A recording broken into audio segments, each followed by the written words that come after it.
এক সপ্তাহ ধরে ভাঙছে জামালপুরের বকশীগঞ্জের দুটি গ্রাম। অর্ধশত বাড়ি চলে গেছে নদীর গর্ভে, ঝুঁকিতে আছে শতাধিক। পানি বেশি থাকায় কিছুই করা নেই বলছে পানি উন্নয়ন বোর্ড, বরং স্থানীয়দেরকে ব্যবস্থা নেওয়ার পরামর্শ দেওয়া হচ্ছে। এই দুই গ্রাম গেল 5 বছর ধরে ভাঙছে, তবুও কোনো ব্যবস্থা নেয়নি সরকার। বান্ডেল থাকলে প্রতি সেনমানিতে টাকা বাঁচবে। বিকাশ সেনমানি বান্ডেল কিনে জিতুন প্রতি লেনদেনে। বকশীগঞ্জের জিঞ্জিরাম নদীর পানি বৃদ্ধির কারণে ভাঙন দেখা দিয়েছে কুতুবের চর ও বাঙালপাড়া গ্রামে। এক সপ্তাহে হারিয়ে গেছে দুই গ্রামের প্রায় অর্ধশত বাড়িঘর, কয়েক বিঘা ফসলি জমি।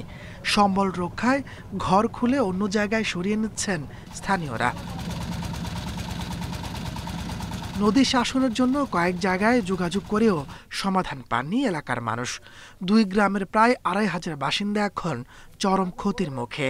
বাড়ি ঘর সব গেছে গা, জিল্লা আছে এলো যাবো গা, এই যে ভাঙ্গা চুরে কি দিতা দাতা আছে, চিন্তা ভাবনা বাঁচি না, একটা সম্পত্তি নাই। 3 দিনেই গেল গা নাকি।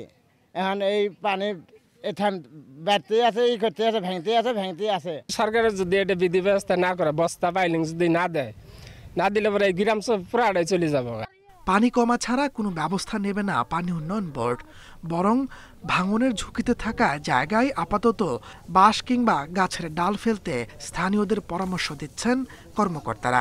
স্থানীয়রা তারা কম দামের মধ্যে সিনথেটিক ব্যাগ ইউজ করতে পারে, পাশাপাশি কিছু বাঁশ এবং ব্রাশউড বলি আমরা, ডালপালা, সেগুলো দিয়ে পাড়ে যাতে ওয়েভ অ্যাকশনটা মানে ঢেউয়ের আঘাতটা না লাগে, এটা থেকে রক্ষা করতে পারে।